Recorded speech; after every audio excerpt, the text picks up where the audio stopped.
So here we are in Philadelphia, in Germantown at Vernon Park, before the statue commemorating the arrival of Franz Daniel Pastorius to this region in 1683.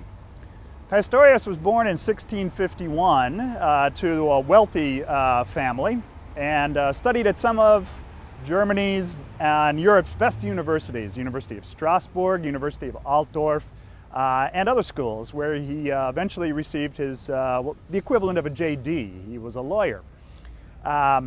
He spent a couple of years traveling across Europe, primarily accompanying a noble on 2 years of wandering, and came away convinced that that Europe had become decadent. And also came into the contact with Philip Jacob Spener and Pietists and the Quakers who were just beginning to emerge. George Fox in the 1650s developed his ideas about the inner light. And influenced by the Pietists and the Quakers, Pastorius became disillusioned with Europe, with old Europe, and really didn't like the practice of law all that much. So when the opportunity to come to America appeared in the early 1680s, he jumped at the opportunity. He negotiated the purchase in this area, roughly from here in Vernon Park all the way up to Chestnut Hill, 15,000 acres of land. Obviously, he was a wealthy individual. Arrived here and plotted out, graphed out the entire area of Germantown. Now, Pastorius was a polymath. Because of his classical education, he was fluent in 7 languages. Learned English very quickly, and most of his writings, fortunately for historians of America, are available in English, but also knew German, Dutch, Italian, French, Greek, and Latin. And he was able to write in all of those languages as well. It's appropriate that we're here in a park because one of the things that Pastorius was known for was his love of gardening.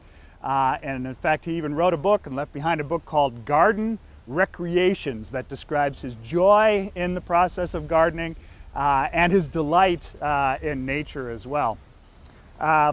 In many ways, Pastorius was the most prominent public theologian in early America, sort of before Benjamin Franklin came along. Pastorius died in late 1719 or early 1720, so just as Franklin was beginning his career in some ways.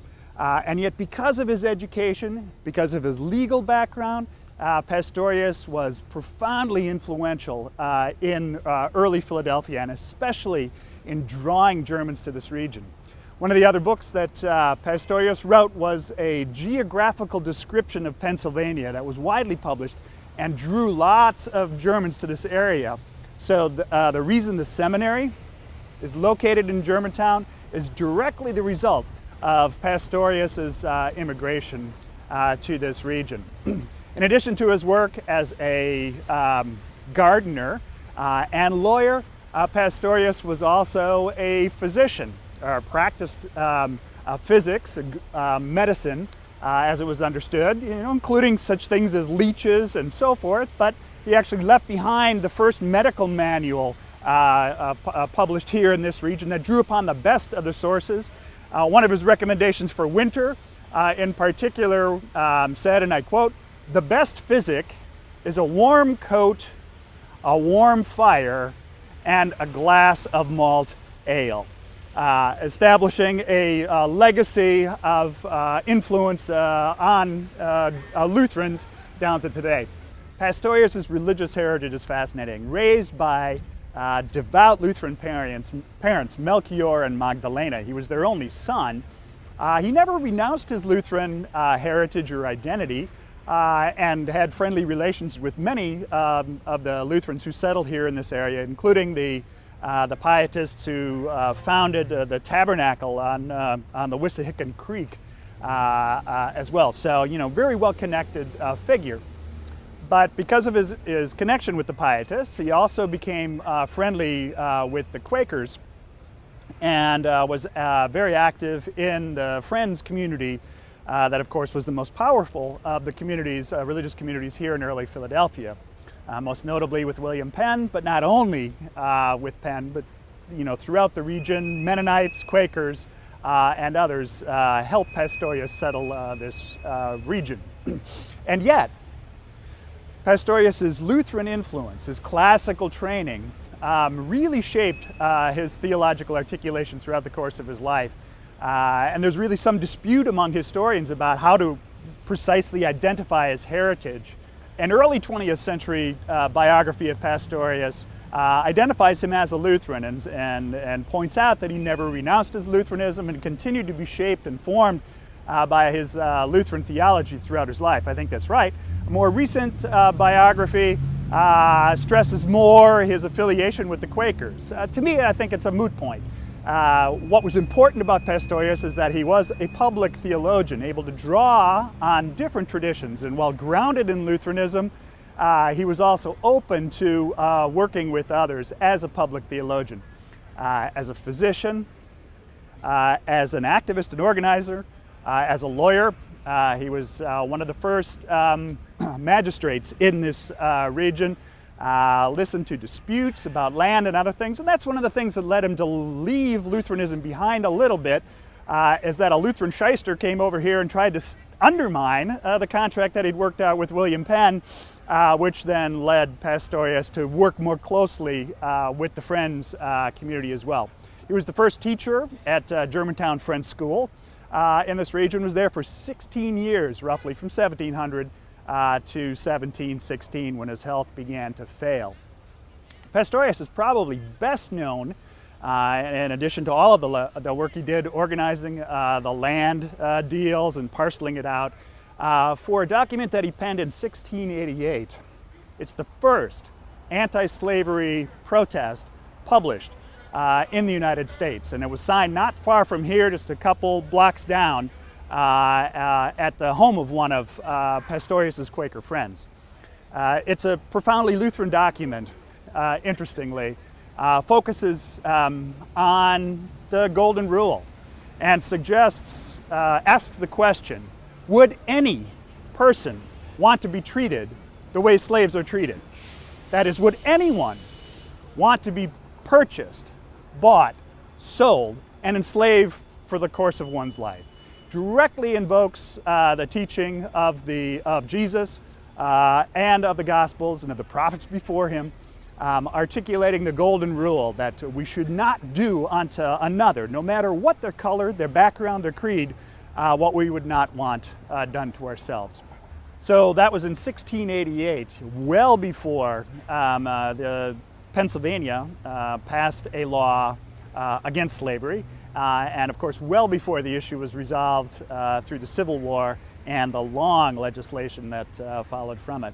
That's just one of the examples of Pastorius's influence as a public theologian, a legacy that continues at LTSP in the work that we do down to today. The statue has an interesting story as well. Originally, it featured far more prominently Pastorius, although he's still pretty prominent there. And you can see his name carved, Franz Daniel Pastorius. He changed his name to Francis when he moved to America. But the statue, again, originally had him at the top rather than Lady Liberty. But the statue was commissioned in 1914, just as World War I was breaking, and had to be changed in order to accommodate the anti-German sentiment that developed in America during those years. And so you see it in its current form here now, along with on the side a plaque or a motto commemorating the memory of the hundreds of thousands of German volunteers in the American wars, therefore justifying patriotically this celebration of a German immigrant. Pastorius's vocation as a teacher led him to write a primer. That is a textbook that he used with students at Germantown. I want to share with you just a brief passage from this about the importance of literacy as Pastorius saw it.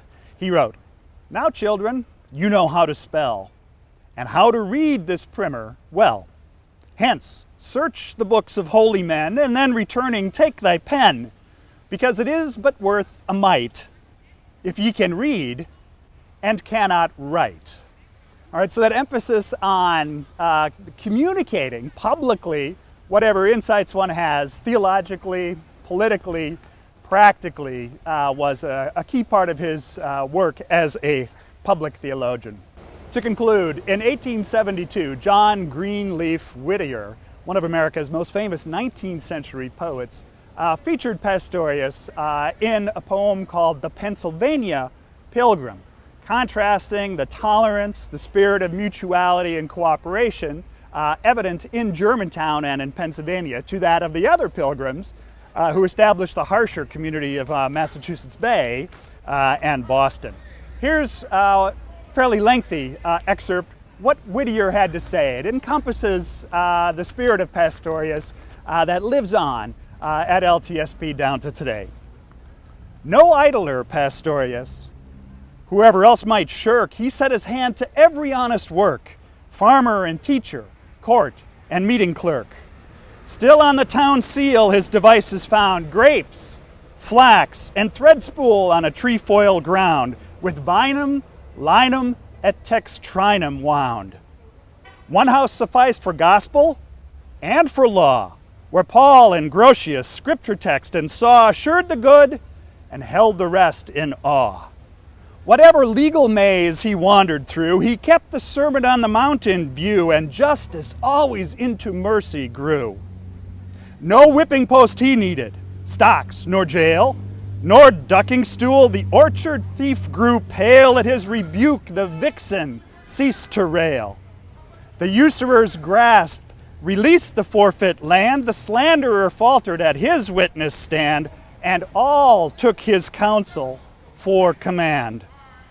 Was it caressing air, the brooding love of tenderer skies than German land knew of? Green calm below, blue quietness above, still flow of water, deep repose of wood, that with a sense of loving fatherhood and childlike trust in the eternal good, softened all hearts, dulled the edge of hate, hushed strife, and taught impatient zeal to wait the slow assurance of a better state.